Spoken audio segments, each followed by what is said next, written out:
All right, folks. Hope you can hear me now. Can you? Okay, good. So we've got Rufus and then an unnamed mole rat who we're not sure who this is. So let me see here. We'll minimize the mole rats for now. You have a program uploaded, which we'll look at in just a second, programming assignment. As you can see from today's scheduling here, we have your lovely Valentine's gift, the project 1, and we'll be discussing repetition control statements or loops. I hope everyone's had a good day so far. Perhaps some of you have gone into unconsciousness from eating chocolates. The program looks like this. So it's available under assignments, and this will involve selection control statements, repetition control statements, applying formatting to output, etc. So you might have to kind of look into some of the IO manip stuff and some of the formatting available just through IOStream as well. So just look into that, and you've got a multi-part project here.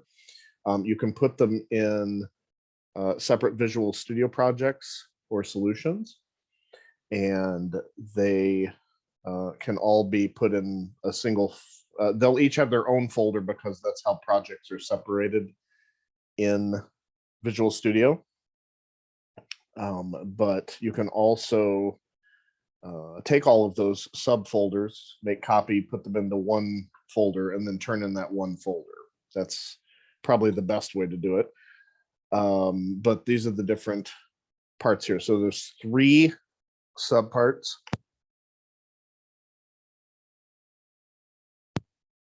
So the first one is to write a program that calculates average monthly rainfall for 3 months.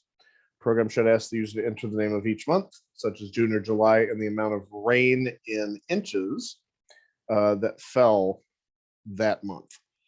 Okay, the program should display a message similarly for the following. So average monthly rainfall for June, July, August was 6.72 inches, for example. Okay, you'll notice that it's kind of implied here, but there's 2 decimal places here. So you'll have to look into maybe how to set the precision of the decimal places.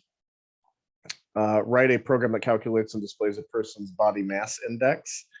The BMI is often used to determine whether a person with a sedentary lifestyle is overweight or underweight for his or her height.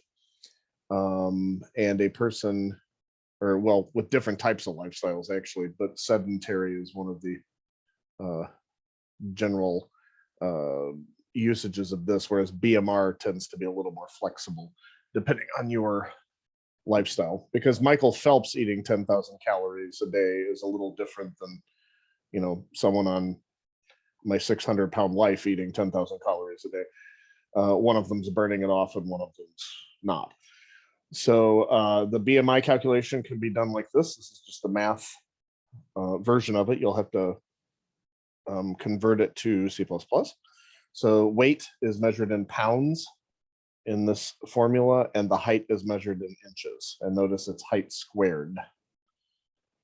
So the program should display a message indicating whether the person has optimal weight, underweight, overweight, and then it gives you information. A sedentary person's weight is considered to be optimal if his or her BMI is between 18.5 and 25. If the BMI is less than 18.5, the person's considered underweight. If he or she has a BMI of 25 or greater, the person's considered overweight. Okay, there actually are different strata of underweight and overweight as well, like obese, morbidly obese, things like that. But for this, you just have to consider underweight, optimal, or overweight, basically. So you have ranges here. So that means you have to apply selection control to somehow decide if the entered values are in the optimal range, under the optimal range, or over the optimal range. Okay, so the third one is write a program that calculates how much a person earns in a month if the salary is 1 penny the first day, 2 pennies the second day, 4 pennies the third day, and so on. So it's doubling each day. The program should ask the user for the number of days the employees worked during the month, and then validate if it's between 1 and 31. We'll forget that some months have 30 and some have less, like our friend February. And then display a table showing how much the salary was for each day worked, as well as the total pay earned for the month. So the output should be displayed in dollars with 2 decimal places, not in pennies. Okay, so it should be like number of dollars.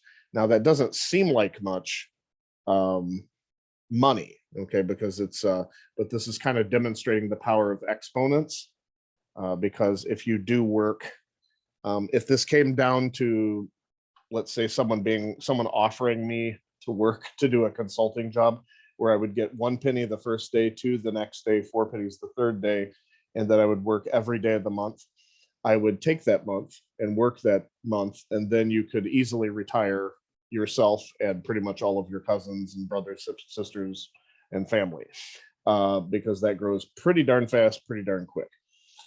So, all right, so create a folder, and that's where you'll put the copies of the separate Visual Studio solutions or projects underneath. Zip the folder and then upload that single zip folder to D2L under the appropriate assignment directory. You can always upload again. Let's say if you decide like that you missed something, or that you forgot to put something, or maybe you missed a detail or something, you can always upload again. But don't try to turn D2L into, like your second storage place online, like you might use Drive or Dropbox or something. But other than that, it's not. It'll hold it even if you keep updating. I'll only grade the most recent submission. Okay, so whatever was turned in most recently for you, I would grade that one. All right, are there any questions about this?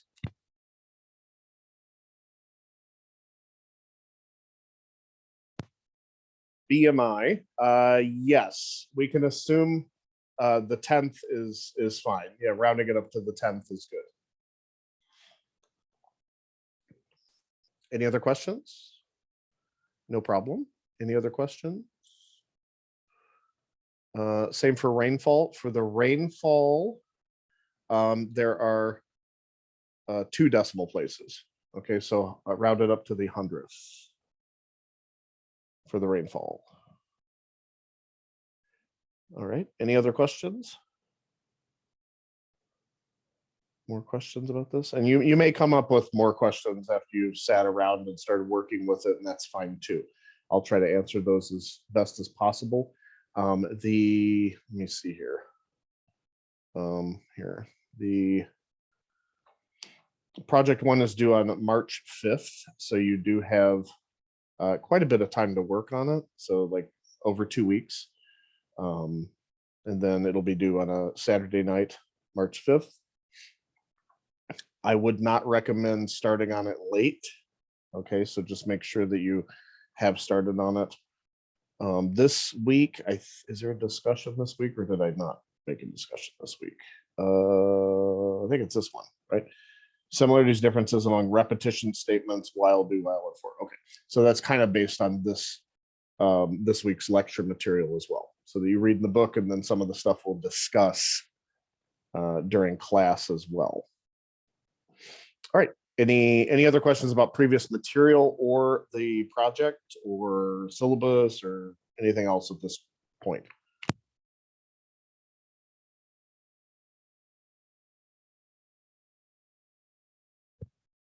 Right. Okay, so we'll get a start on this week's material, which is the repetition control statements, and also file IO. Next week, we will talk about functions and recursion, which is related to functions. You get your midwinter recess end of February into early March. So we will not have a lecture that day. I think the way I set up the Zoom, it may actually like activate a lecture, but no one will be there. I mean, unless you want to meet with all of your friends that don't like having vacations, then I suppose everyone could show up there. But I'll probably delete it for that week if I remember to. But it's not going to be an official lecture or anything. So it's kind of like a break we take for class, except you have a longer period of time to bang your head on the desk or something. Okay. Any questions before we start in earnest on the looping discussion? No. Okay. All right. So this, chapter 5. It's on looping, or what I would call repetition control statements. So we're going to, we have to look here, and there are different categories of control statements. Okay, you've got sequential, selection, and repetition. So selection are sometimes called just decision statements. I believe we discussed that last week. And then repetition control statements are just sometimes called loops. Okay, so sequential is the default. That's like executing one line after another in sequence. That's why it's sequential. Selection is when we have things like if statements, if else statements, or switch statements. So that were the 3 types of statements in the selection control. And then repetition control statements are when you can use a condition just like selection does, but the difference is that it's the only one where the code will actually go back up. Okay, so it repeats a section or segment of code that you have coded. And then this consists of while loops, do while loops, and for loops.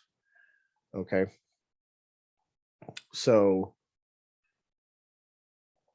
those are the 3 specific loop types that we're going to be discussing that are part of C++.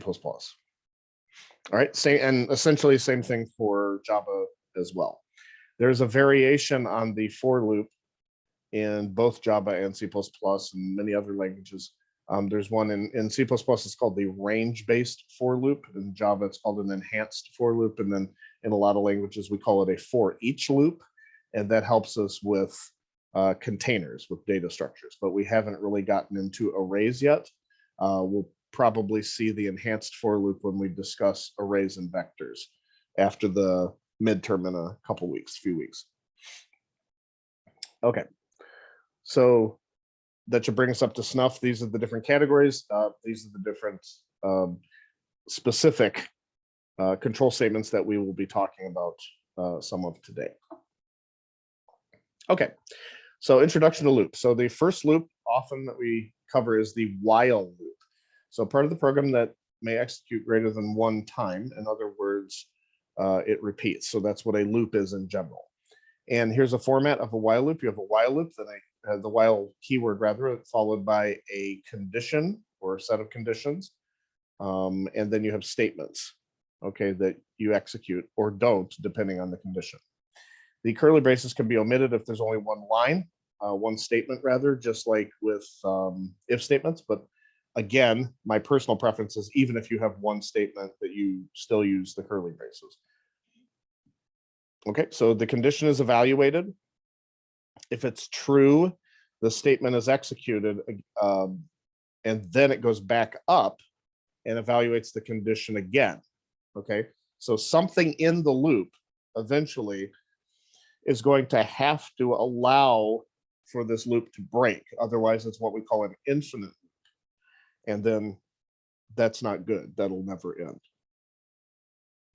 So an iteration is an execution of the loop body. So one iteration would be if I go through the loop once, and then the second iteration is if I go through the body of the loop twice, and then if the condition remains true and I keep going, you get like third iteration, fourth iteration, fifth iteration, etc. This is what the loop flow of control looks like. You enter here, you have a condition, which we usually put in a diamond shape here. Some condition you're testing. If it's false, we go past the body of the loop and then continue on in sequence or whatever's next. If it is true, we execute some statements, then go back up and then do another evaluation of the condition. Okay, so actually let me,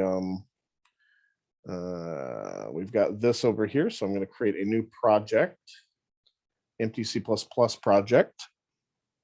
And let me look at the naming convention here. Okay, so okay, so week, is it 6? Are we on week 6 already? That's crazy. Okay, week 6, CIS 2252, and we're going to say this is repetition control. And I've hit create. We've got our Visual Studio project. I'm going to go to add new item. And we are going to call this main.cpp as usual. And then I'm going to include IOStream as always. This is just basically what I call a skeleton program. Okay, so it doesn't really do anything yet, but we put all the basics in here so that it's prepared for us to work with, for example, the while loop. So I'll make a counter, and I'll say that equals 0. I'll say while that counter is less than 10, I want to do something in the loop. Now, I might, for example, want to print out the count, but the problem with the loop at this point is that the count is 0. And when I evaluate the statement count less than 10, it'll be 0 less than 10. It'll go in here, print it out, then go back up to the top. And it'll still say again, 0 less than 10. Well, that's true. Okay, print it out again. 0 less than 10. Okay, print it out again. It'll go on forever and ever. So something inside in the while loop, inside the body of the while loop, we have to modify count to move it towards this statement being false. So this is called the loop continuation condition. Loop continuation condition. And in order to get this looping or iteration to stop, we have to move towards termination of the loop, whereby we will move the counter towards that. Correct. We don't want to crash or freeze the computer. So the program would actually behave like it was frozen in most cases. And typically you can terminate it, you can force terminate it using the operating system. Sometimes you click an X in the corner and it overrides whatever's going on in the program. Sometimes you have to do, on Windows, you would do like Control-Alt-Delete to stop a program and things like that. So, all right, so we've got the printing out the count and then indel, and we've got count incremented. So now it'll go into the loop. Is 0 less than 10? Yes, so it prints out 0, increments the count to 1, because you'll recall that this is the same as count plus equals 1. Also count equals count plus 1. So that's the, these are all equivalent, but this is done so often we have special syntax for it in C++. So the second time through the loop, it'll be 1 less than 10, and then it'll increment again after it prints out the 1. It'll be 2 less than 10, 3, 4, etc. And the last number this will print will actually be 9, because if you think of it, what happens is we get up to 9, it prints out the 9, 9 increments to 10, and then it goes back up to reevaluate. And then the question, the condition says, is 10 less than 10? And it's not less than or equal to, that's not the symbol. We didn't put that there, right there. So it's just less than 10. So is 10 less than 10? That's false. So it will break and then go past the loop, just like we see here. So eventually it'll be false. Is 10 less than 10? No. So it skips and goes back down. So let's see the behavior of this program. When we do debug, start without debugging. First time this has been run, so it'll take a couple seconds. There we go. So it prints out 10 numbers, but it starts with 0. So it'll be 0, 1, 2, 3, 4, 5, 6, 7, 8, 9. And then it prints that extra space, and then we get to return 0, and the program terminates as we see down here. All right. Any questions so far or comments?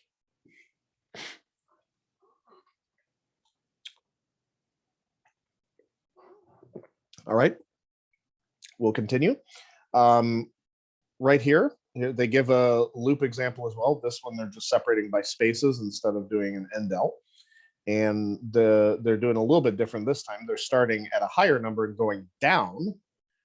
Again, you'll notice that this is, if they wanted to, they could say val minus minus, right? Or val minus equals 1. Those would both be equivalent. This is kind of the long form here, but it's doing the same thing. So as long as 5 greater than, or as long as val greater than or equal to 0, it'll go into the body of the loop. So they start at 5.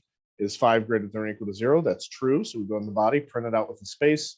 Then they reduce the value of 5, or of val, from 5 minus 1. So that's 4. And now val will be 4. Goes back. Is 4 greater than or equal to 0? Yes. So it keeps going. Is 3? Yes. Is 2? Is 1? And then is 0 greater than or equal to 0? Yes. So we'll print that out too. But then what will happen is it'll set val to 0 minus 1, which is negative 1. And then it'll say we'll be asking the question, is negative 1 greater than or equal to 0? And then that becomes false and breaks out of the loop. So we would call value, or val in this case, the loop control variable. While is a pre-test loop. So this is a term you need to know for tests and quizzes, possibly job interviews at some point. It's a pre-test loop. That means that the condition is evaluated before the loop executes. If the condition is initially false, the statements in the body of the loop are never executed. Okay, so you can see if I set this to 12 initially, I'm actually going to put a C out below the loop that just says done, so we know when our program's done. But if I set count to 12, when it tests this the first time, it'll be 12 less than 10. That's false, so it'll skip over the loop entirely. So that is also possible for that to happen as well. So you'll notice it just says done, and that's it, right? It never actually entered the body of the loop. If the condition is initially true, the statements in the body will continue to be executed until that loop continuation condition is false. So exiting the loop must contain code to allow the condition to eventually become false. Okay, that's the hope here. Otherwise, you have an infinite loop. An example, this would be an example of an infinite loop. We have x equals 5, while x greater than 0, and then just print out x. So since the x never has its value changed, it'll always ask the question, is 5 greater than 0? It'll say yes, so it prints out 5, goes to the next iteration, prints out 5, prints out 5, prints out 5, prints out 5. It never breaks. Okay, common loop errors. So don't put the semicolon immediately after the condition. So that's one thing. After you make the condition, don't put the semicolon right here. Otherwise, that will cause the loop to have no body, and it will just keep iterating like forever. Or it'll think it's attached to a do while loop, which we haven't looked at yet. So the other thing you'll notice here, this kind of has to do with what we talked about last week. If you recall, we talked about the if statement. And if you put an if statement, if you don't want to use the curly braces, that's fine, but it's only good for the next statement. So what happened here is they've tabbed it in, so it looks like both of these belong to the while loop, but this is outside the while loop. Okay, it's in line or a sibling to the while loop and whatever the parent block is, but it's not actually in the while loop. So what will happen is that this will never increment because it never gets to this code. It'll just keep looping forever and ever. So that's actually another infinite loop. Another one, which we had a similar situation with the if statement again, is this is valid code in C++. This will actually execute. It will compile. It will not have any, it will not complain. But what's happening here is you'll see that it says num entries equals 3 and not equals. That would be okay.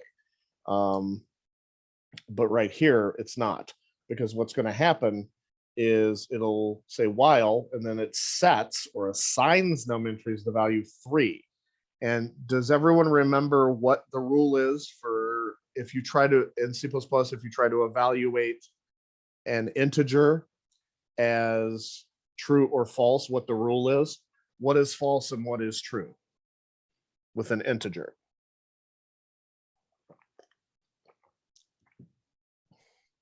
False is 0.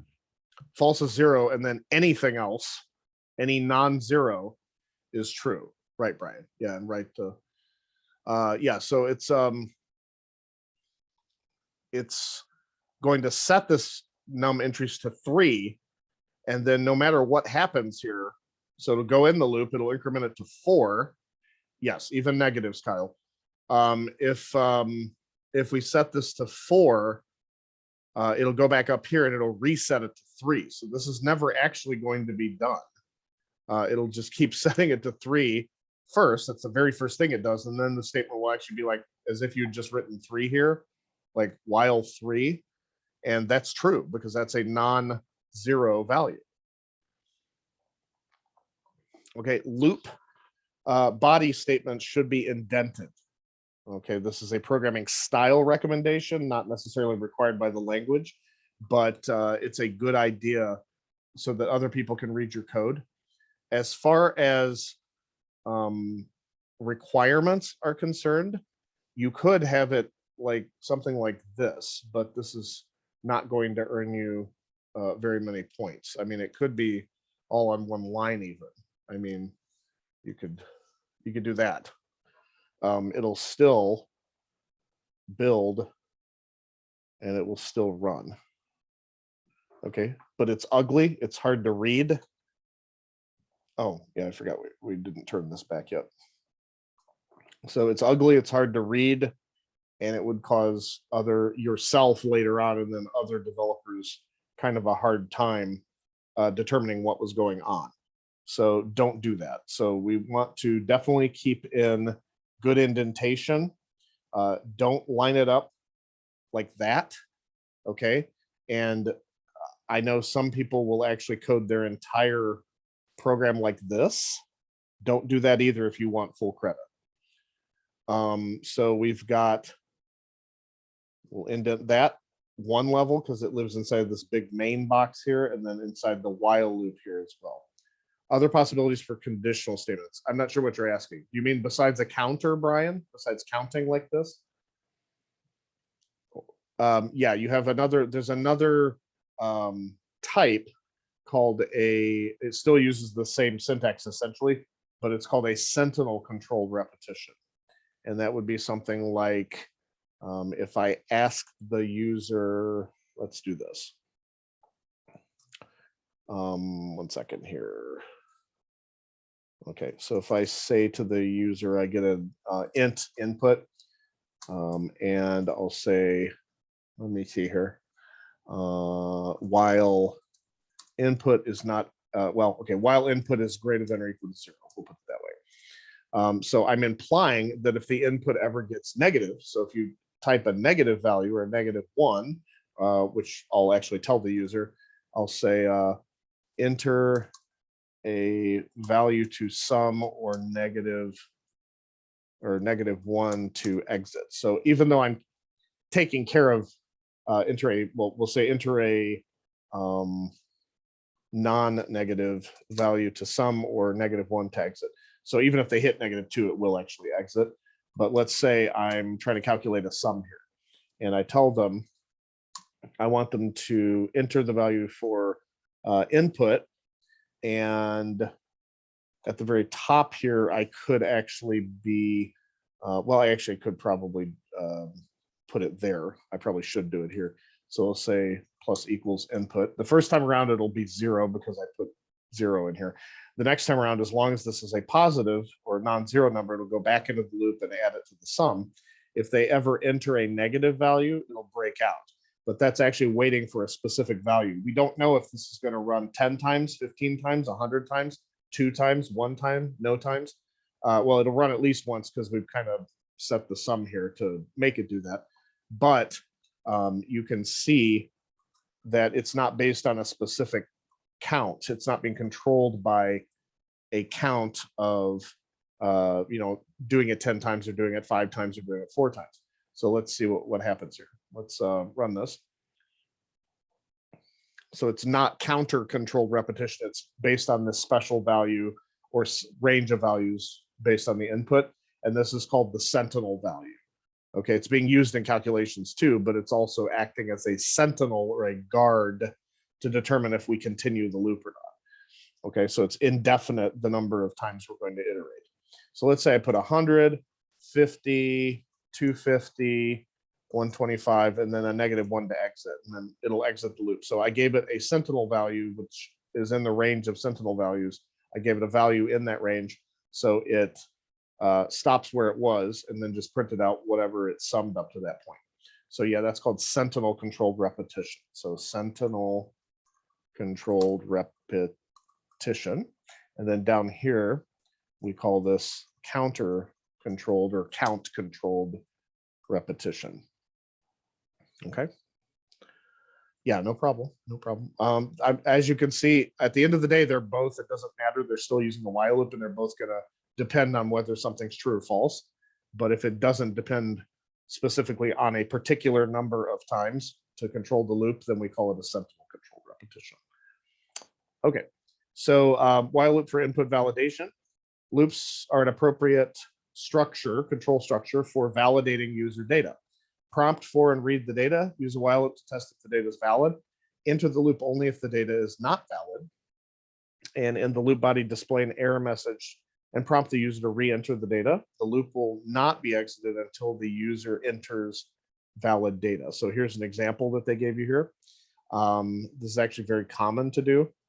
They'll say enter a number 1 through 100 and I will guess it. So they enter a number and then maybe there's code that actually guesses it later on. But here's the validation portion. This is what we're focused on. If the number that they entered was less than 1 or greater than 100, so this would be a sentinel situation. They are in a sentinel range outside the expected value. This will ask them for the value again. And if they keep re-entering invalid values, it'll keep going. It can go as many times as they're willing. It's not considered an infinite loop because there is a way to break out of it based on the values that are entered, but it will just keep going until they enter a valid value.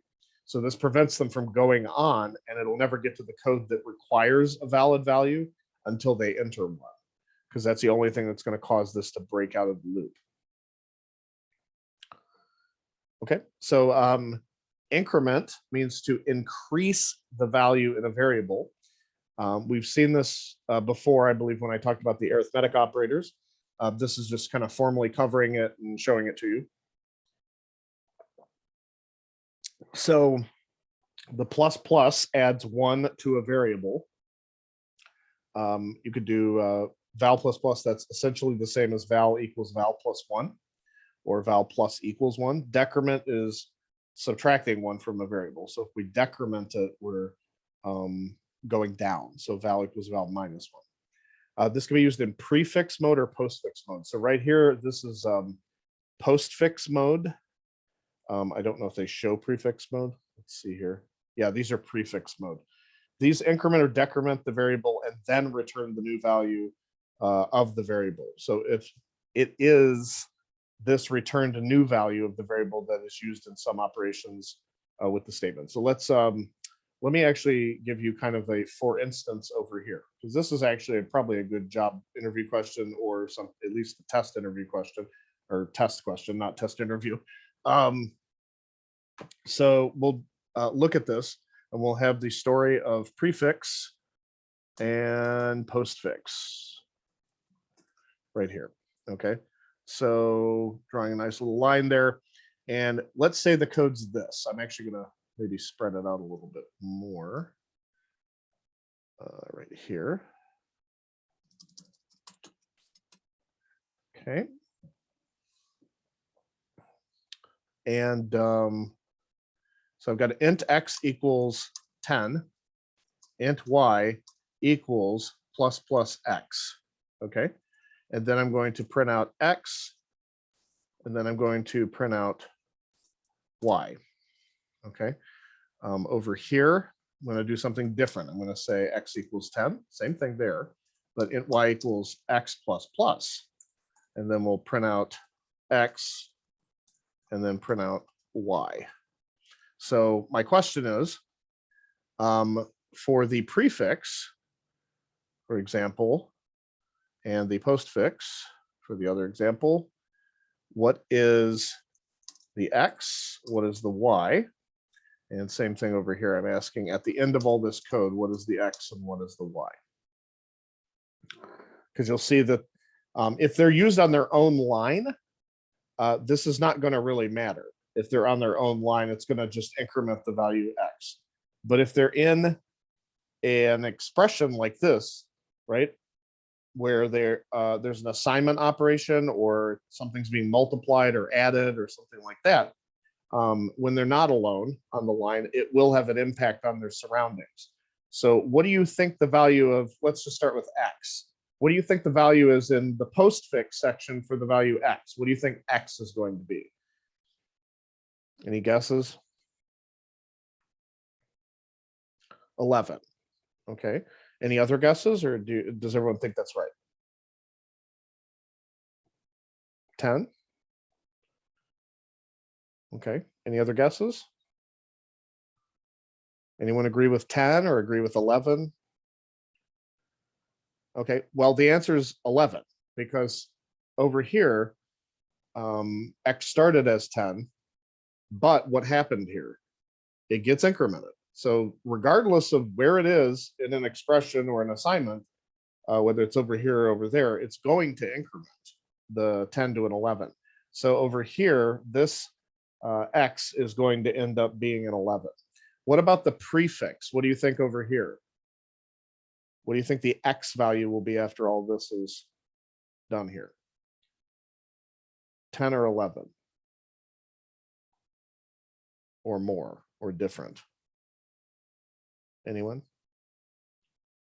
See, now you're all nervous. Okay, so so this one's actually going to be an 11 also, because the X is going to get incremented regardless.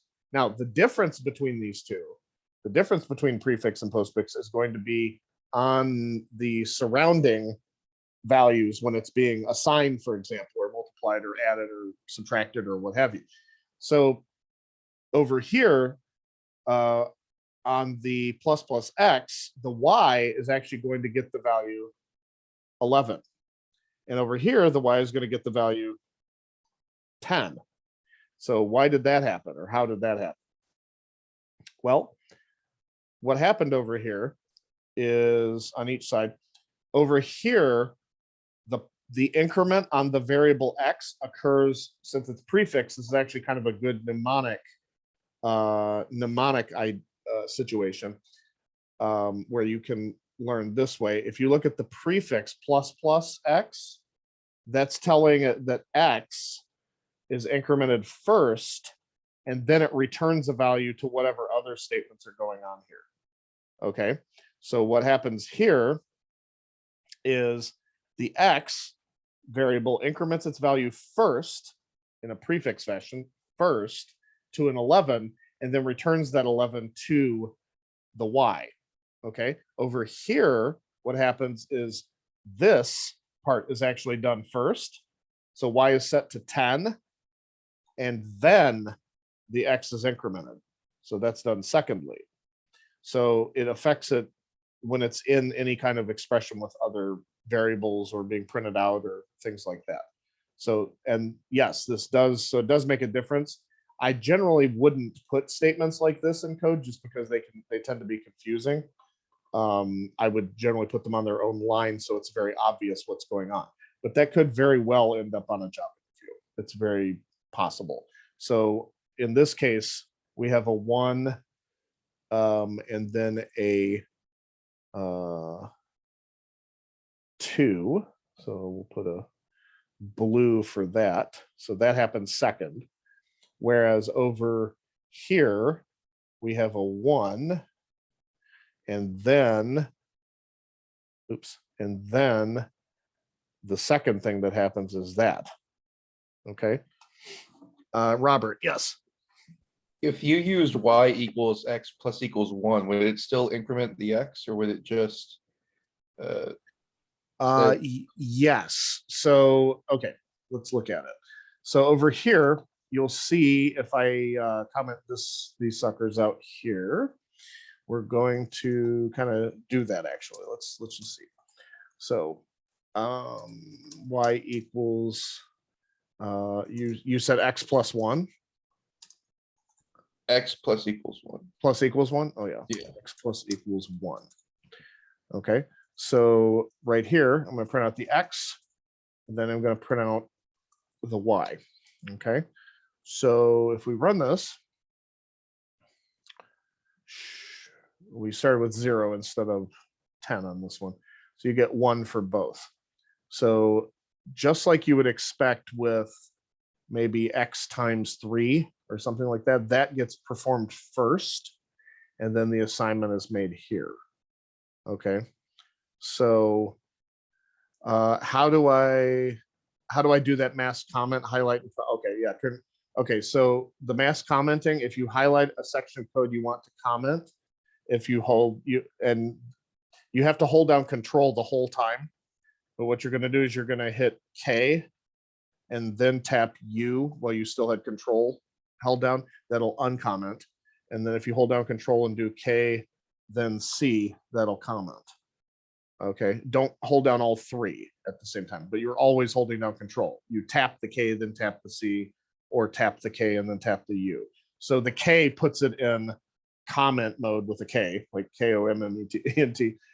Since Control C by itself, already means copy to pretty much everyone on the planet. Yeah. Okay. Now it's weird because I wish they did it kind of the way that like Apache NetBeans and IntelliJ and like half the other IDEs on the planet. They just do Control / and then you can toggle it, but it doesn't do that on Visual Studio. They just had to be different. Okay, so this is the prefix mode that we were talking about. Return the new value of the variable that is used in any other operations within the same statement. So this is just giving examples. X equals plus plus y. So x is going to y is going to increment to 2. X will actually be also 2 as well, and then this would be display 2. Whereas over here, this will take that 2 back down to a 1, and both of them will get that value. So, all right. So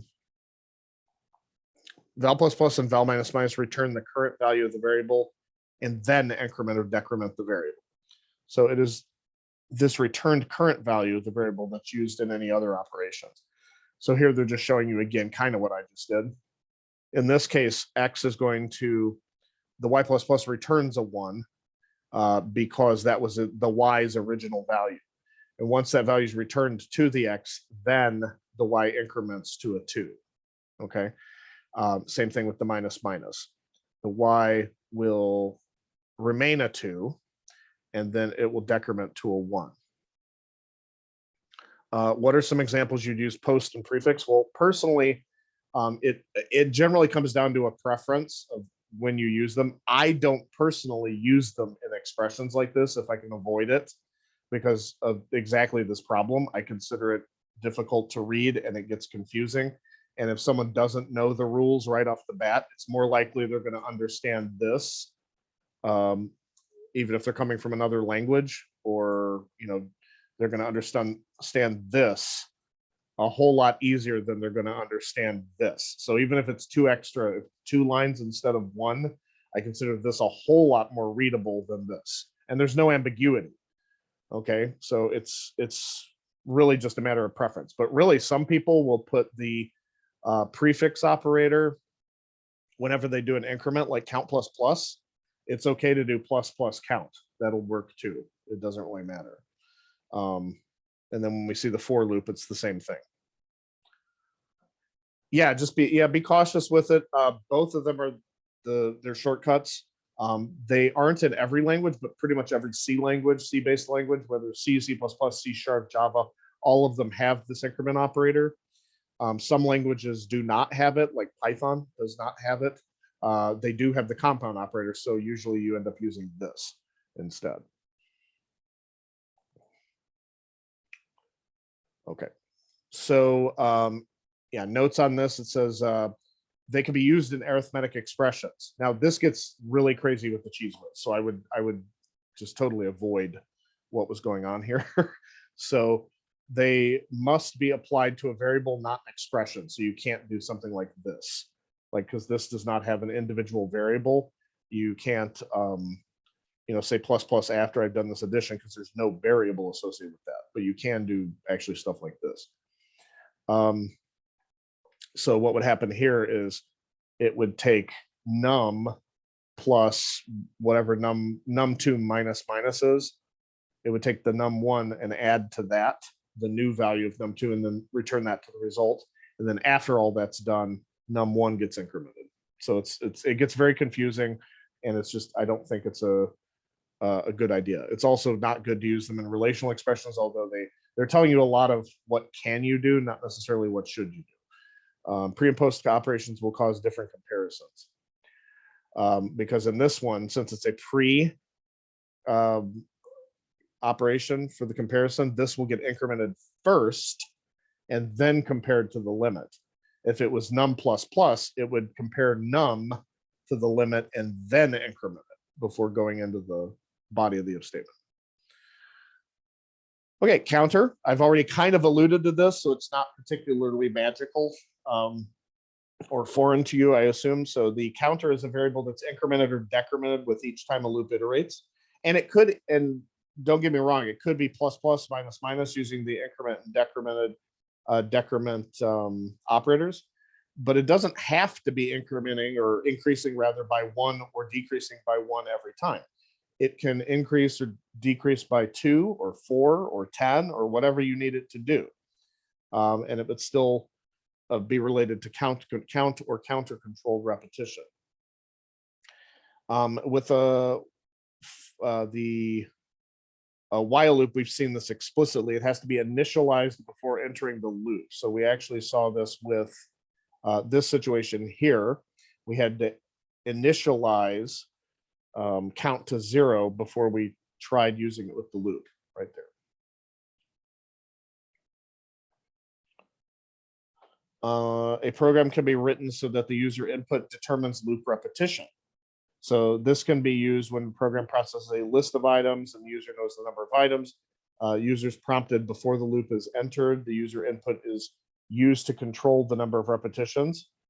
So in this case, it is asking the user, well, how many table of how many squares, how high do you want it to go? Like this. And then what it's doing is it's printing out a certain number of the num here. Okay, so it's putting or printing out the number rather, and it's doing a set width of like a 5, 6, or within 5 it's going to put the num, and then within 6 it's going to put the square of the num. So it's giving you a table of squares like you would use to learn math or something, or help someone learn math. So keeping a running total is just another application of using loops. An accumulated sum of numbers from iterations of the loop, that's a running total. I actually already did that. And then it's calling the accumulator the variable that holds the running total. So when I did the sum right here, I created a place where they could actually, in this case, they're just inputting the stuff manually, but I still have an accumulator here. Okay, so that thing is an accumulator, right? Could you declare the, well, I don't know if that makes sense. Could you declare the accumulator within the loop? If you do, it's you could, but it's, if I put int sum equals 0 inside the loop, it's going to keep resetting the 0 every time it goes by it. Okay, that makes Right. sense. Yeah, so typically we generally avoid that, but that's just more of a practice, really. Sentinel value. So this is, again, what we were talking about before, a value in a list of values or a set of potential values that indicates the end of a list. Okay, so it's a special value that cannot be confused with a valid value. For example, maybe you use a specific value, -999, or what I did is I actually told the user to enter a -1, but technically if they put anything that's not -1, it will actually exit the loop. So it's used to terminate input when the user may not know how many values are to be entered. So here they're being really specific. They're saying, is it, equal to -1 or not? So enter points earned or -1 to finish. Now, the problem I would say with this loop is that if you're always expecting positive points, if they enter a -100, it's going to sum that to the points, i.e. it's going to actually subtract it from the points. So it's actually going to reduce the total by 100, and it'll keep going just happily because we picked out one single specific value to act as the sentinel rather than a range. So in some cases, it makes sense to make a single value the sentinel, and in some cases, it may be better not to. Bad sentinel, naughty sentinel, yes.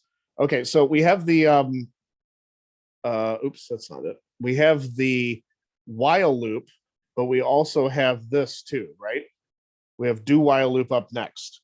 The while loop is a pretest loop, and you'll find actually the for loop is a pretest loop, meaning it does the test before you enter the loop. The do while loop, on the other hand, is the only of the three brothers that is a post-test loop, okay? It's what I call the reckless younger brother. It'll jump off the roof before checking if there's a trampoline there. Okay, so this one is post-test. It's evaluated after the loop executes. So you put whatever statements you want in the body of the do. Notice there's nothing after do except do and then the curly braces. Then you put a while at the bottom with a semicolon at the end. That's the way it's supposed to do it. So over here, or up here rather, if I want to, we can create our friend the do while loop. I'm going to say int count equals, I'm actually going to do this. I'm going to say if, well, no, we'll start it at 0. I'll say do, and then I'll just print out the count again, like that. I'll say count plus plus, and then we'll say count, while count less than 10. Okay, it's wanting to move this up to this line. It's really a matter of preference. I typically like it there, but that's just me. Let's run this.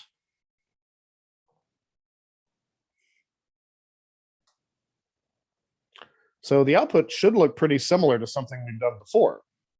The output does exactly the same thing, essentially, as what we did with the regular for loop. The question is, in what situations would it be different? Well, let me give you a for instance. Let's say the count is 10. This condition right here would be false then, correct? Right, because 10 is not less than 10. In fact, I'm going to do this. We'll do 15 just to make it blatantly obvious. I'm going to build it. And yes, Brian, it's going to run at least once, no matter what. So I'm going to run this, and it will print the 15 out because it goes into the loop body even before doing any tests, prints out the value, increments the 15 to a 16, and then says, is 16 less than 10? And the answer is, well, no, that makes that false. So it'll break out. So the do while loop, the unique thing about the do while loop is that it is guaranteed to execute at least once, okay? Because it's post test. It does the test after the body of the loop has executed. All right, so that's the do while flow of control. In this one, you'll notice the condition and the statements are actually just swapped from what we had with the while loop. So you have the statements executed first, then the condition evaluated, and if it's true, we keep doing it. If it's false, we continue on. But you notice that going into the body of the loop, we're going to execute these statements at least once.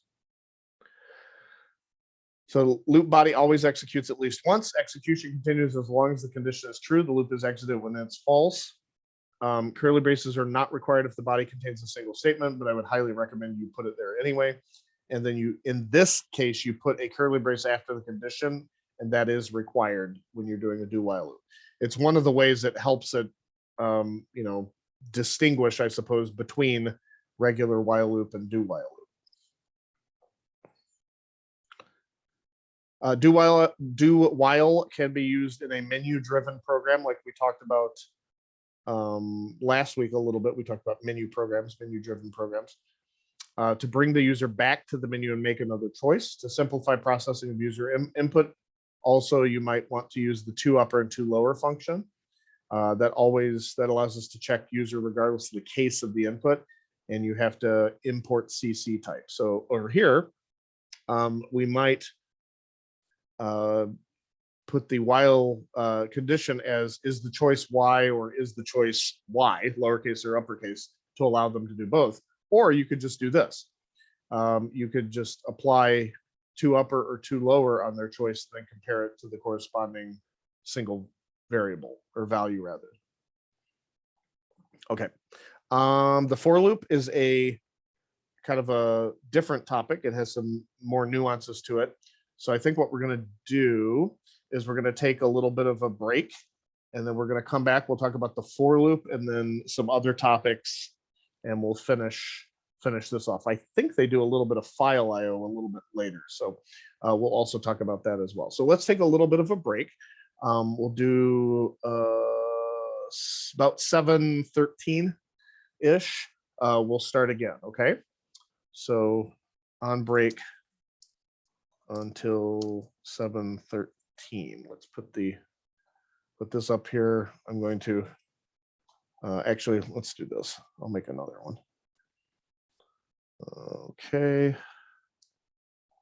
And we'll say on break until 7:13 p.m. Okay. All right, I'll see you guys back in just a little bit. Oops, I think I private messaged that instead of putting it in the chat. On break until 7:13. Okay, I'll see you guys in a little bit.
righty.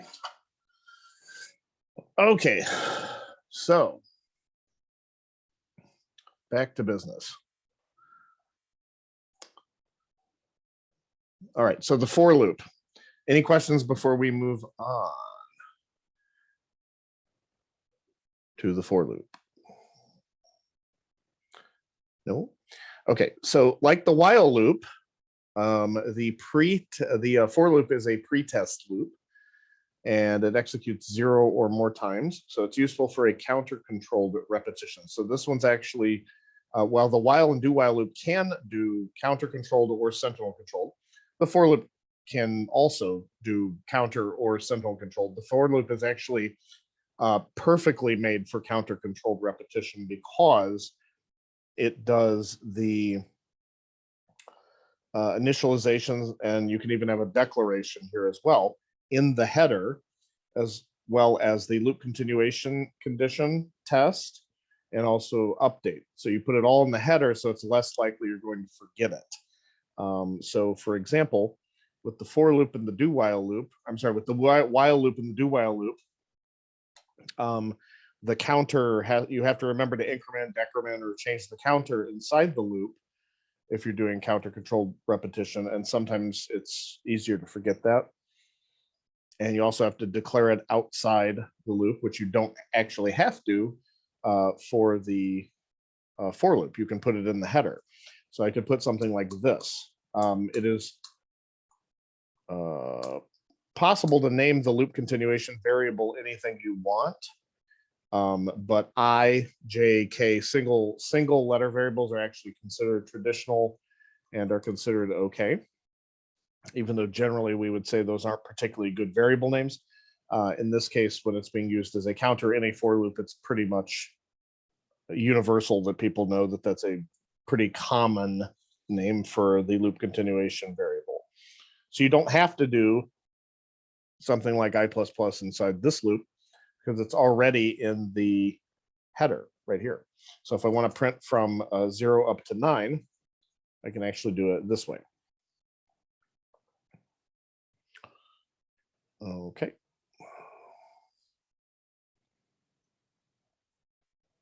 Great. Does the same thing that the while loop did, but we've got it a little more compact. Okay. I assume you all can hear me now, right? Okay, good.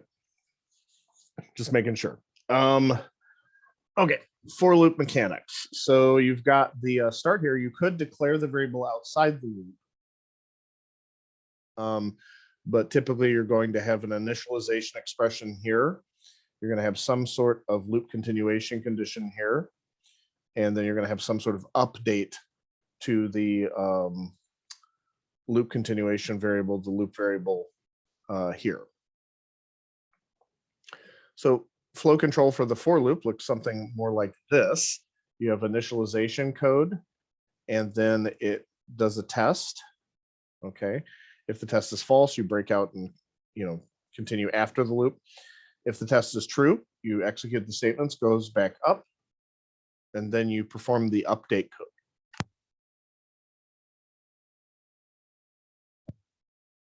So the initialization code is only executed once, but for a for loop, the test and the update code are actually executed as many times as the loop iterates, essentially. And they give some examples. These are pretty much what we did before. Some notes: if the test is false the first time it's evaluated, the body of the loop will not be executed. That's again because this is a pre-test loop, just like the while loop. And the update expression can increment or decrement by any value. You could do that with a while loop as well, of course, do while loop. But you could say at the end of the for loop, if I want to skip over some values, maybe I want to go from 0 up to, we'll say 50 inclusive, and maybe I want to do something like this. So I could say I+ = 2. So you're only printing up or printing out rather even numbers. So it'll print out 0, 2, 4, 6, 8, etc., all the way up to our friend 50. So it's only printing even numbers. That's one way to just print even numbers. Can you think of another for loop syntax we could use? I less than or equal to 50. And I'm actually going to do I++ regular. And let's say without modifying the header here, without modifying this header at all, including the initialization, the test, or the increment here, and without modifying the variable I anywhere inside the body of the loop, because that's still legal as well. Can you think of a way we could only print out the even numbers?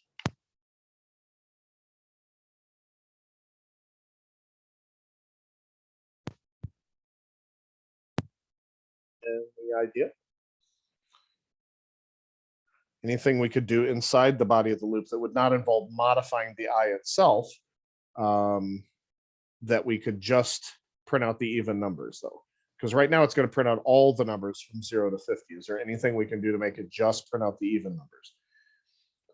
Your hint would be, is there anything we could do to, any test we could do to make it, okay, something with modulus, if with the modulus operator. Okay, so an if statement with the modulus operator.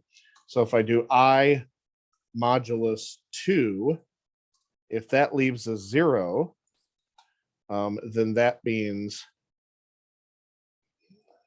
we've divided it by 2 and got 0 remainder. That means that that is an even number, right? Because if it's, for example, if it's, let's say 10 modulus 2 means I divide 10 by 2, I get 5 with a remainder of 0, and that's what the modulus returns is the remainder. So 0 equals 0, that's true, print it out. If I had 11 divided by 2 is also 5, but with a remainder of 1. And that would be 1 equals 0, that's false. So it skips the odd number. Then it gets to 12. 12 modulus 2, the division would yield 6 with a remainder of 0, and that would be 0 equals 0, and that gives me, I would print it out. So let's see what happens here.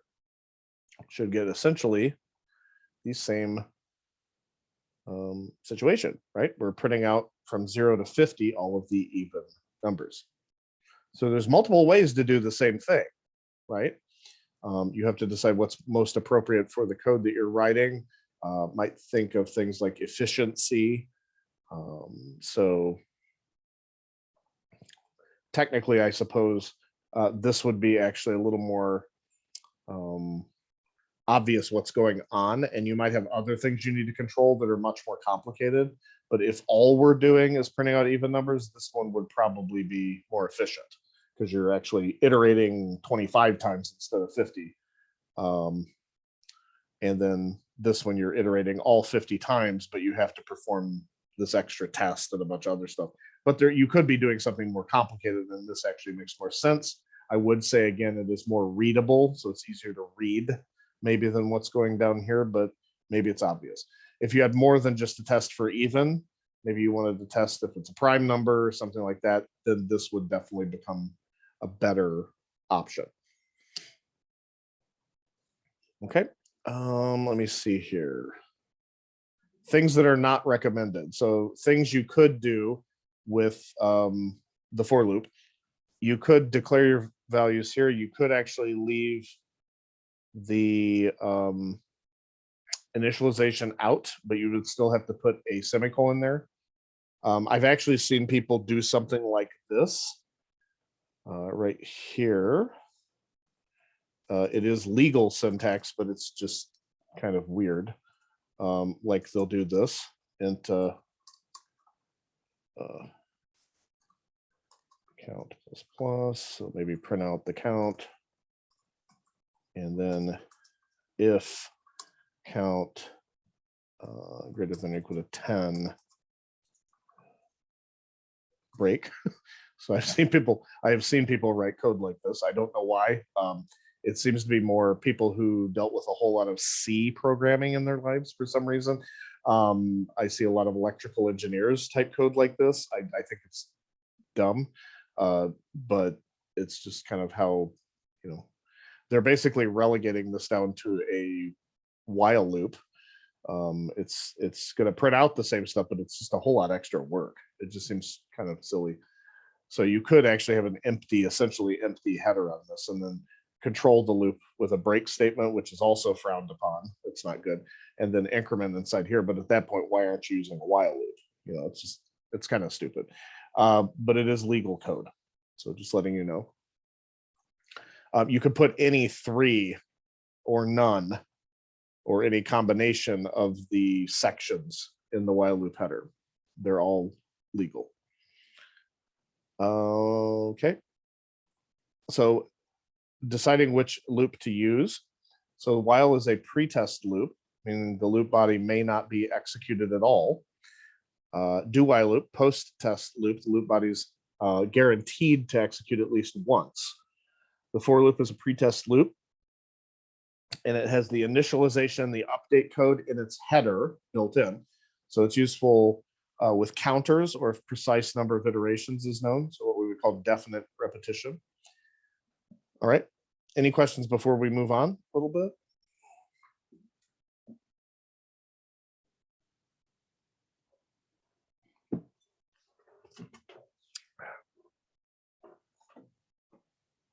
Stay hydrated, always drink water. Okay, so moving on, we have the nested loops. To nest a loop means you're putting one loop inside of another. Okay, so if I have this right here, maybe I'm labeling the rows. You could start at 0 and go up to just less than 3, but in this case, they decided they want to, you know, do it this way. So you've got row 1, starting at row 1, going up to and including 3 and incrementing each time. Column 1 up to and including 3, and then incrementing each time, and then you just print out the multiplication of those two, the product of those two. The inner loop goes through all of its iterations for each iteration of the outer loop, and then the inner loop completes its iterations faster than the outer loop. So if we look at this one, what would happen is when you got to this first outer loop, it would start with row equals 1. We assume that row and call are declared somewhere before these loops started. So this initializes to 1, oops, does the comparison, decides it's true, and then it goes to here. This initializes call to 1, does the comparison, goes in here. So this one's going to do the 1 times, the outer is 1, so 1 times 1, and then it iterates again, 1 times 2 because of this, and then 1 times 3. And then when it gets to the 4, it's actually going to break out because 4 is not less than or equal to 3, goes back up to the top of this outer loop. But now the row gets to increment. So now row is 2. Is 2 less than or equal to 3? That's true.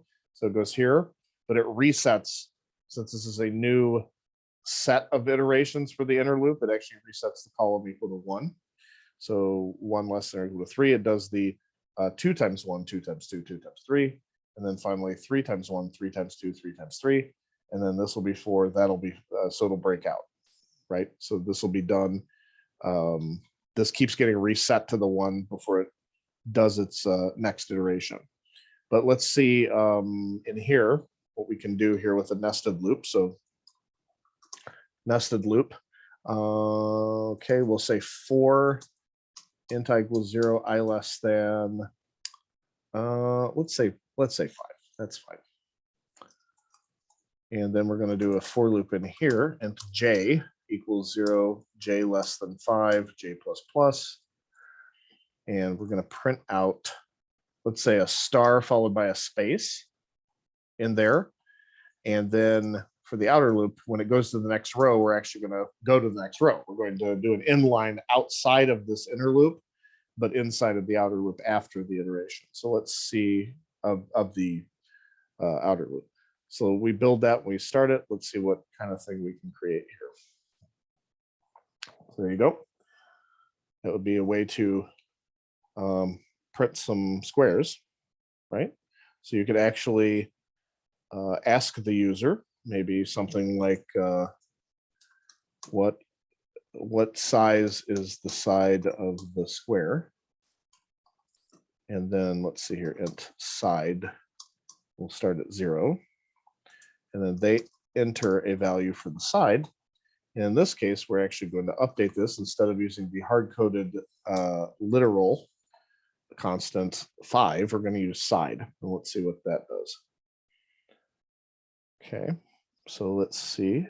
Let's say they put 2. They'll give you this little tiny square here, 2 by 2. Let's see if we run it again. We don't actually have to rebuild it because the code didn't change. Let's say if we do a 5, we'll do a 5 by 5, right? Let's say we want to do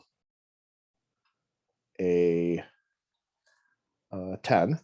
It'll do a 10 by 10, right? So it's pretty cool, huh? So we can do all kinds of stuff with for loops, all kinds of stuff. So notes on nested loops, the inner loop goes through all of its iterations again for each iteration of the outer loop. The inner loop completes its iterations faster than the outer loop. The total number of iterations is the product of the numbers. So when we did the 5, in this case, they're the same. They wouldn't have to be the same. They could be a rectangle. So that's weird. It looks like I clicked something here. Okay. So the iterations, or the number of iterations for the inner and the outer, don't have to be the same. For example, we could make the outer one side times 2, or the inner one side times 3, or whatever we want. Or we could make this inner one a specific number, or maybe we ask for rectangle dimensions and ask them for length and width and print them out that way. That's also fine. So this is these are all different options. Okay, but it's always a product. Number of iterations in total is going to be a product of the outer times the inner. So if we put in 5 here, the number of actual full iterations, this and then this, is going to be 25. If we put 10, it's going to be 100. If we put 20, it's going to be 400, and so on. Okay. So breaking out of a loop, I demonstrated it earlier. It's kind of a weird thing, but it's generally you try to avoid it if you can. But we saw break was actually used with the switch statement to break out of a particular case so that it would not try to fall through and do all the cases, but it can also be used in loops. And in the context of a loop, it works differently than in the context of a switch statement, which is a selection control statement. So with a repetition control statement, the break can be used to terminate the execution of a loop iteration. We want to use it sparingly, if not at all. It makes code harder to understand. When it's used in the inner loop, it only terminates that loop and then returns to the outer loop. Okay, the continue statement is kind of corresponds to the break statement. This one will cause it to skip particular values or a value. So let's look, if we look here, comment that out. If I have int, let's say, we'll do this, for int I equals 0, I less than 10, I plus plus, we'll give it a body. And if I say I is equal to 5, break. Okay, and then after it, I'll put a statement where I actually print out I. So what this one does, if we build and then run that, you'll see that it prints out the 0. 0 is not equal to 5, so it keeps going. 1, 2, 3, 4. And even though the condition up here says I less than 10, as soon as it gets to I gets to the value 5, it does a comparison 5 equal to 5. That's true. So it breaks. It does not get to this point, and it breaks out of the loop and continues. So we actually ended up stopping after it printed 4, and then it never actually got to the part where it printed 5. Let's compare this with if we change this break statement to continue, how this is different. Okay, continue statement, you'll notice something. It's interesting. Looks like it prints all the numbers, except it's actually missing one. So what did it do? What did the continue statement do?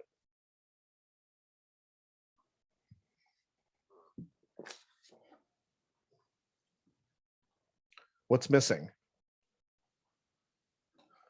Yeah, it restarted the loop once we got to the 5. So that means that it actually skipped the 5.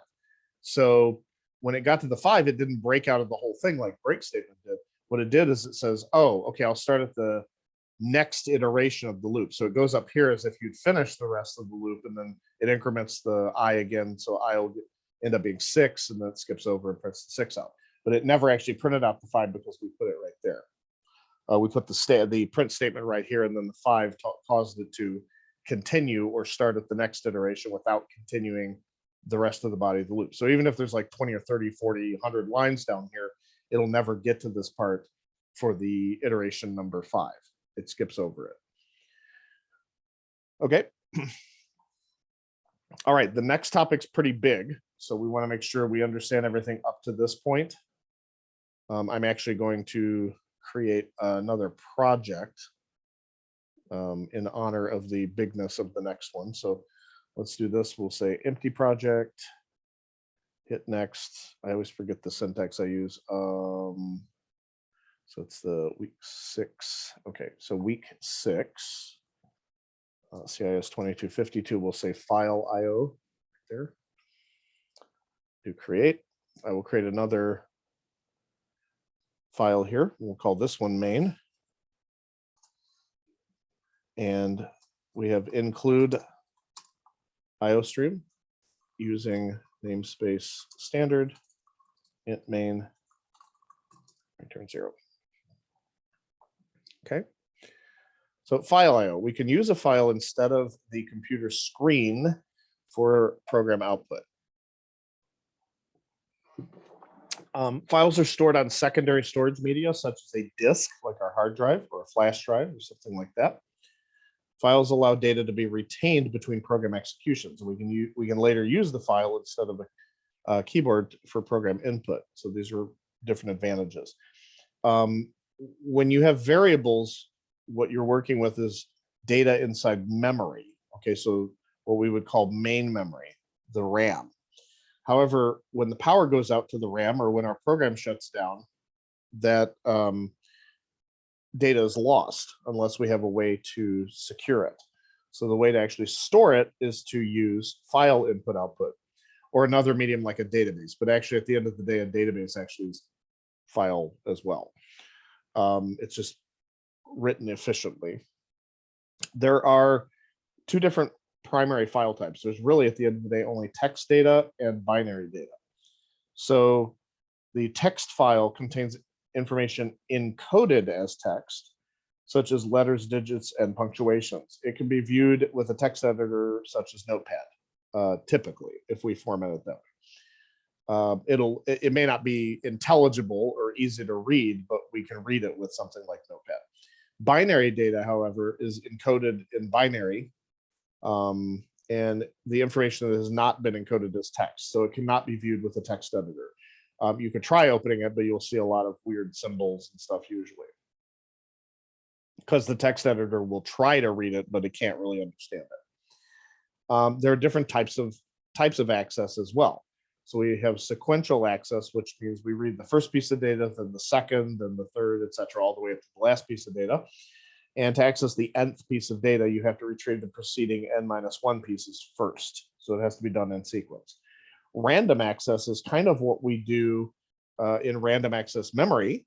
The system can jump around and read data from anywhere in memory. And it's the same thing similarly to what we will learn about with arrays. Arrays actually have a special quality about them called random access also. So we can jump to wherever we want to read the data from whenever we want to. That's random access data. Okay, so what's needed in order to use files?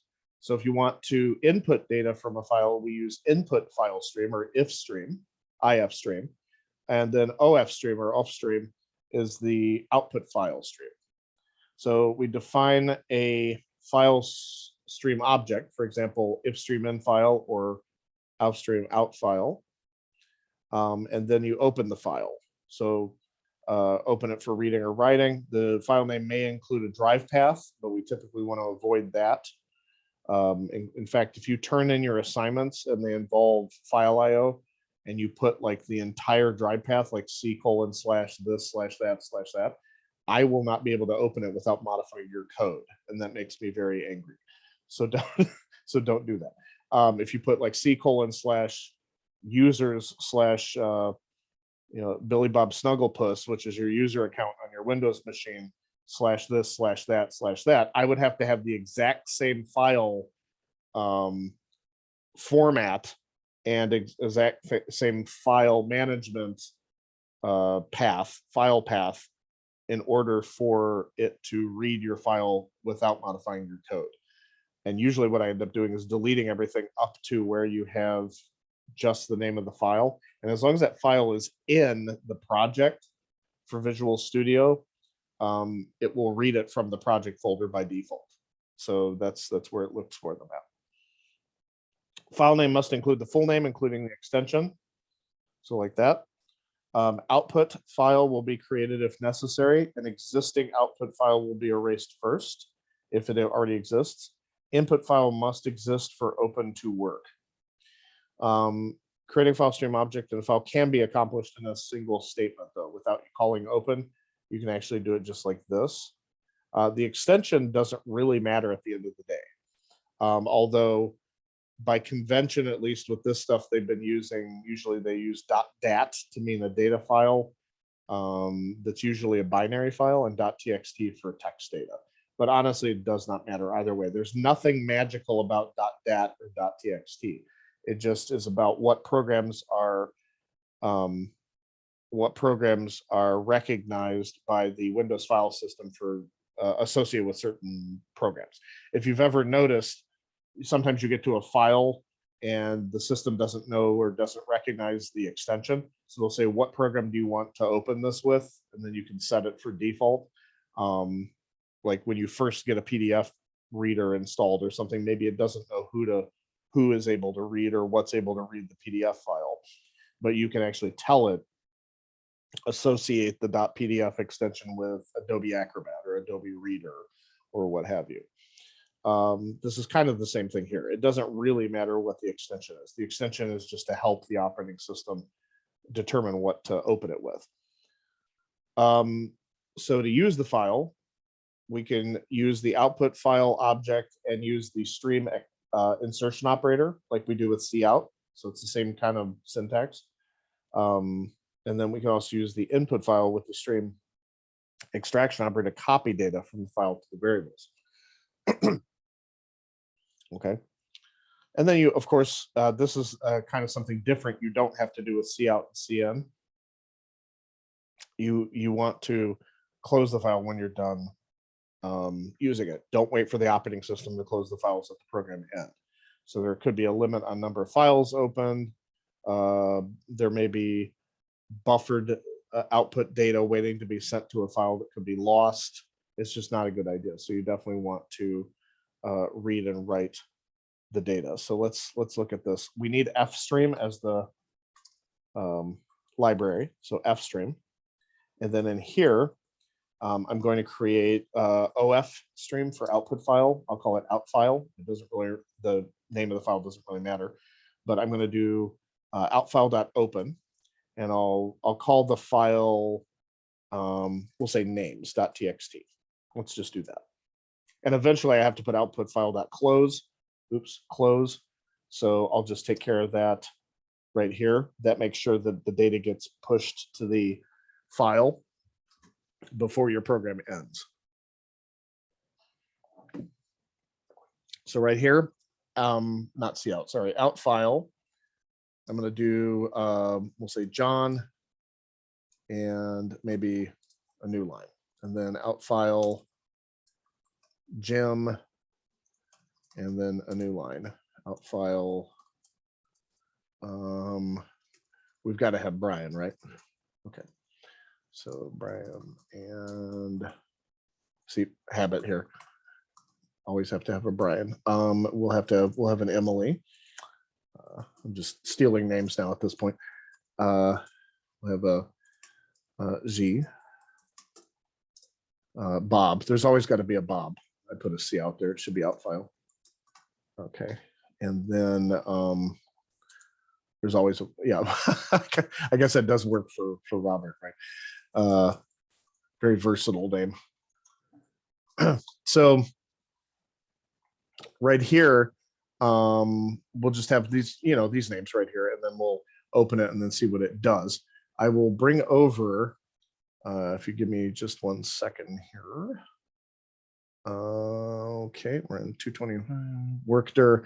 Okay, I'm going to go into on the Windows file system. This would do essentially the same situation with Mac or Linux. I'm going to go into the week 6 repetition or file IO. That's the folder I want right here. And this takes me into the solution, which has a solution file here. I want to go into the project. By the way, when you turn in code to me, you go up to the very top and I want you to zip the entire solution. That's the best way to do it. If you do end up turning just the CPP file at some point, make sure you're turning in the CPP file, not a VXCproj or .sln file. These have no code in them whatsoever. They're to help Visual Studio know where to put files and what settings preferences you have, like size of the text and all this other stuff. So they do not contain any code. The only things that contain the code are .cpp, usually .h, if you're doing C++ programming. So anyway, I'll go in here, I'll go into the proj folder, and then this is, I think, where it's going to generate this file when I run this program. So let's see what happens. Okay, oops, I think I broke something. Okay, 1 second, let me build it. Now, let me start without debugging. Okay, good. So it ran, and I don't see any output, but that's what's expected because there's no cout statement. Okay, so where did the output go? Well, if I open here, you'll notice that I have a names.txt file right there. That was not here before. That was generated. If I double click on it, you will now see these different names. Okay.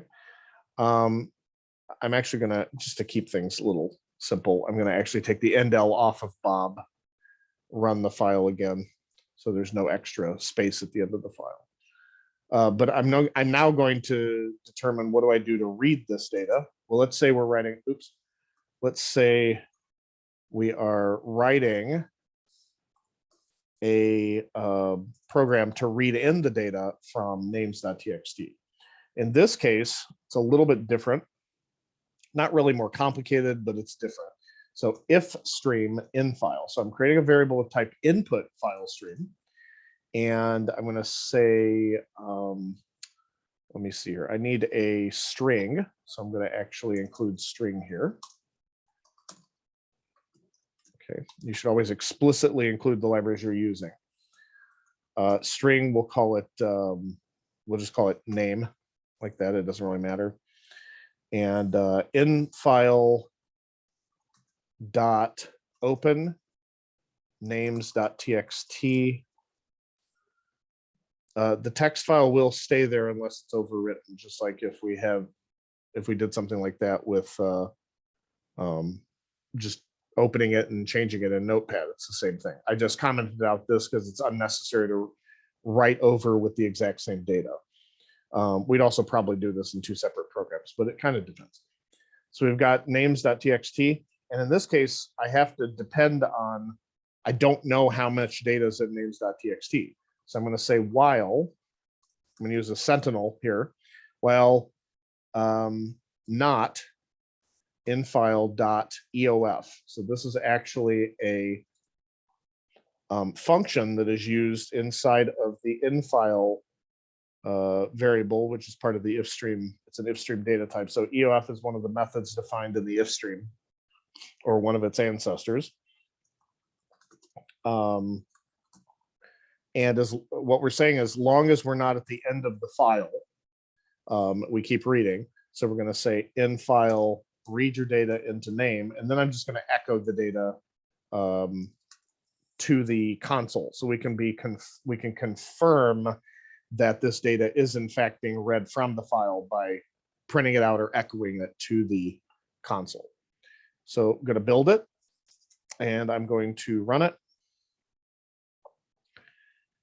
And okay, I didn't put an indel at the end, but you'll see that John, Jim, Brian, Emily, C, and Bob are here. So I probably should actually put an indel there so it's a little cleaner.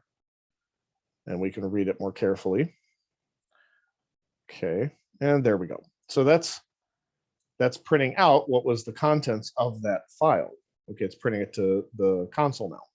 Now, you'll notice when I double click it, because TXT files are associated with Notepad on my machine, it's doing the same thing that we're doing essentially. It's reading the data from disk as text and putting it in the exact same format that we had it in the file, right? The only difference is that Notepad automatically puts in an inline character for us because that's how we saved it. And then over here, when it reads the data, we have to actually tell it to print it out with new line character.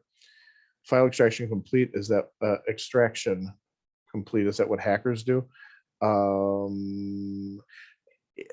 Yes, that is one of the tools that hackers use, is to extract data from different files. And often if the file is, what a hacker would do is if they wanted to read data from a file, if the data is encrypted, they would have to try to decrypt it. But if it's not, they might be able to find that data. In fact, some people, when they're playing games or working with something like that, a lot of times the game developers don't encrypt the data that they write into certain files, and the user just has to figure out what the format of that file means, and then they can actually like change their scores and how much money they have in game and things like that. That ends up becoming what people notoriously call cheats or cheat codes or hacks or things like that for different games. One notoriously, I think they probably left it open on purpose, but one game, for example, that I can think of off the top of my head that's reasonably new, it's not new, but it's Prison Architect actually has a file you can edit. You can actually give yourself more money just by editing a number. So it'll pull it in the memory and think that's how much money you have. You can also say how many prisoners you have. You can edit data about the prisoners and things like that. That's often why game devs encrypt their data, unless they want the users just to be able to, modify it, which is okay. I mean, that's probably, I assume that's how the developers probably intended it to be used. They made it plain texty enough so that people without technical skill or much technical skill could read the data and then modify it. But yeah, a lot of game data is actually encrypted, so you can't just cheat. So okay, so we actually just saw input data and output data. Now, how does this actually work? The input file, the read position, is the location of the next piece of data to be read. It's initially set to the first byte in the file, and it advances for each data item that's read. Successive reads will retrieve successive data items, just like we did there. So that's how the sequential data worked there. For the open function, you could ask the user what the name of the file is, and they enter the file as, for example, a string. And in older versions, prior to C++11, you couldn't put open and then directly pass the file name. You had to do .cstring, because the open function only accepted C strings. Remember, we've talked about C strings versus the string object. It only accepted the actual pointer to a series of string characters, which is what the old C language used. So this used to only use this. But since then, they've actually created an open function that takes regular string objects, like the C++ string objects. So you can just pass this instead of the .c string part. You don't need it. But this is only if you're letting the user pick the name of the file. This is EOF. So the stream extraction operator returns a true or false value, indicating if a read was successful. This can be tested to find the end of the file, since the read fails if you're at the end of the file and there's no more data. So this is another option here. If I didn't want to say if or while in file or while not in file.eof, I could also just put this part right here, right up in there. Like I could actually just do this. Okay, I could say or use infile.eof and read using infile name in the body, right? But this should actually do the same thing. Okay, so, and it does exactly the same thing. Okay, because this, it's a reading statement with an infile, but this actually, if this succeeds in reading data, it will return a true value. And if it fails, it will return false. So that will, you can control the loop this way and still read your data at the same time. So you're actually kind of what we would call the English idiom would be killing two birds with one stone, right? So you're doing two things. You're controlling the loop and you're also reading in the data at the same time. Okay, so you can also test if a file even exists before you try iterating through it. You can just use the if in file. You literally just use the name of the file here. And if it's a bad file, it will actually, or if it's a bad file, it'll go to the else and it'll say there's an error opening the file. When testing a program, the quality of the test data is more important than the quantity. The test data should show how the program or different parts of the program execute. The test data should evaluate how the program handles normal data that is at the limits of the valid range, and also invalid data. How does it behave? Okay. And I guess that's it for this slide deck. Are there any other questions? Do you need me to do any more examples on any particular thing that you didn't quite understand? Feel free to ask some questions because there may be other students with the same questions. Give you a couple minutes if anyone comes up with something. So while loop, do while loop, for loop, and also the basics of file IO. How do we input and output to files? Right? Could you, here's a good question. Could you write data in Notepad and then write a program to open it and read the data that you wrote in Notepad? We'll assume it's just basic text data. The answer is yes, you could.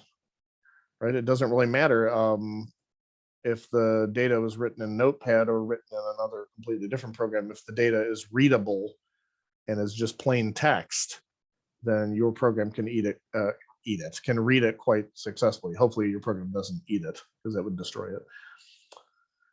All right, any questions about anything we covered today? The programming assignment, if you came up with other stuff, you still have to specify the location. You mean the location of the file? Yes, you have to specify where the file exists or put a copy in the working directory of the project to read it. Yes. Any other questions? Bueller? All right. If there's no questions, no additional questions, I will remain on the line here in case anyone has additional questions, but you are dismissed. And make sure to look at your programming assignment and jot down any questions you have. Email me. I'm catching up with some emails right now, but you can even ask me after class or before when I ask, does anyone have any questions and stuff like that. Anything that makes you think would be useful for you, just make sure you jot down questions, or if you come across something you can't figure out, just email me. Can you overview the assignment? I think I didn't I? For the format of the code, how many points will you mark down? If you write the code poorly, like it's all lined up poorly like this, you have like everything off to the side and it's hard to read, that could be, I mean, it could be reasonably significant. I wouldn't take as much off as functionality, but we'll say like 10, 15 points. I mean, it could take off a significant amount for really bad coding practice. But I'm not gonna, let's say you decide you want to put your curly brace on this line instead of the next line, that's not going to be any points off. But it has to be readable, clean, and please use good use of tabs. So I thought I went over the project. Maybe I didn't. 1 second. Let me go into the projects. here. Yeah, I went over this. Yeah, this is the project. You're just, is there a particular question you had about it, or did you jump on maybe after I talked about it, or is this the Mandela effect? And I think I went over it and I didn't. I mean, did it? Oh, you were late. Okay. Okay. Yeah, no, it's just there's three different parts to it. The first part is just writing a program calculating average monthly rainfalls that the user enters on the keyboard, not a file, and then find the average of it. Just kind of go with that. The second portion is going over the BMI. The user enters a weight and a height, and it figures out the height would be in inches, the weight's in pounds, by the way. So you don't have to do calculations with 6'3". They would enter, 75 inches. And also you calculate that, make sure you put the inches of rainfall up to 2 decimal places. This one, the part 2 should be 1 decimal place. And then part 3, 2 decimal places also. This has to do with iteration. So you're trying to calculate how much would a person make if they say, in a month, I've worked 27 days and I made 1 penny the first day, 2 pennies the next day, 4 pennies the next day, 8 pennies the next day, 16, 32, 64. And it keeps going like that. You tell them how much money they have in dollars with the cents up to 2 decimal places in that period of time. So there's just the 3 different parts. They're quite different. They're testing different skills. Let me look back here. Okay, and empty lines are acceptable. Yeah, to separate, yes. To separate loops and anything, yes. You don't have to have everything crammed up. I'd actually prefer you have it kind of written cleanly. Is it better to make a program more dynamic typically? You're welcome, Michael. I'm not sure what you mean, Kyle, by dynamic.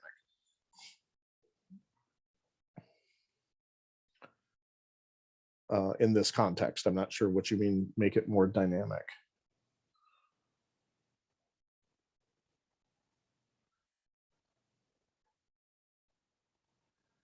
You can let me know in the comments. Okay, taking and passing more variables for arguments. I'm probably not explaining it right. Able to handle maybe more data than is necessary. Not always. I would just say make it, as long as you make it process exactly what it's supposed to do. In this case, we haven't even learned functions yet for C++, although you're welcome to use functions to complete your assignments, but you don't have to.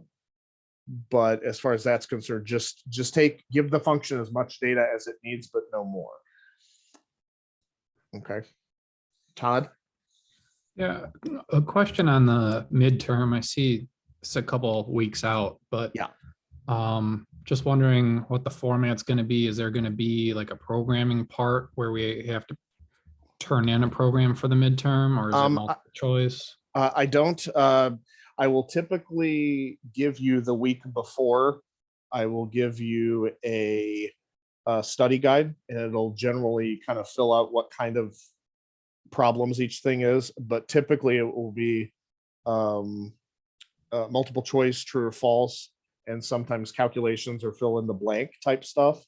But I will not have you. I'm not really a big fan of people like code on paper type stuff or anything like that. And the fact that this is being held at a distance, if I said just code it on paper, then people could use their compilers, even if I told them not to. And it just gets a little confusing. So I generally just tell people it's going to mostly be multiple choice, true or false, and sometimes some fill in the blank, maybe even some short answers, but you're not going to have any code to turn in with these. I use the programs and projects and little homework to determine that your programming skills. Okay, thanks. Yep. Yeah, this is mostly for, did you understand terminology, the general ideas behind topics and things like that. The midterm exam will be on D2L. We will not meet the week of the 14th. You will just be, I will post project 2 at some point around then. But we will not meet for a regular class that week. I will try to keep my eyes peeled on the email in case something goes awry, but I will open up the midterm for people to take it at some point earlier in the week and then have it close near the end of the week. And you can open it up anytime during the week you want and take it. Once you open it, you have, I think you'll probably have, I'll probably set it for about 3 hours, maybe 4, I don't know, but it won't be humongous. You'll actually be like, you'll probably think, oh, that's it. So some students take an hour to do it, some take an hour and a half, some take 15 minutes, and they might be done with it. It just depends on kind of how well you know the material, but you're welcome to take as much time as you need. Okay, Tom? so Yes, it is something that we'll do in one sitting though, so we should block off enough time. It's not something. yes, I would block off the time to do it, but when you start that time, it could be 4 a.m. on the Tuesday after assignment. I don't care. I won't be like proctoring it, for example. It's going to be on your own. Once you start it, like when you click it and open it, it will tell me like when you opened it and how long it took you to finish it. So I would not recommend starting it, getting the first 2 problems done, and then making a sandwich, taking a nap, and then coming back. So I would definitely block off some time. But honestly, for most people, I don't anticipate it would take over an hour and a half to 2 hours. But that's just from experience from the types of tests I give. I don't like testing, to be honest, but I put it in there because it's kind of a expectation. I much prefer using projects and mini homework projects, or like mini as an MINI homework stuff. You'll notice we don't have a final, and that's intentional. Okay, any other questions about this? Midterm, anything coming up? No? Okay. Yeah, you're dismissed. Anyone can leave if they want to. Anyone who wants to stick around and ask any questions is welcome to as well. So I'll just, but you're welcome to sign on off. I will be stopping the screen share at this point, or not the screen share, but the recording. Okay, so let me stop recording. All right.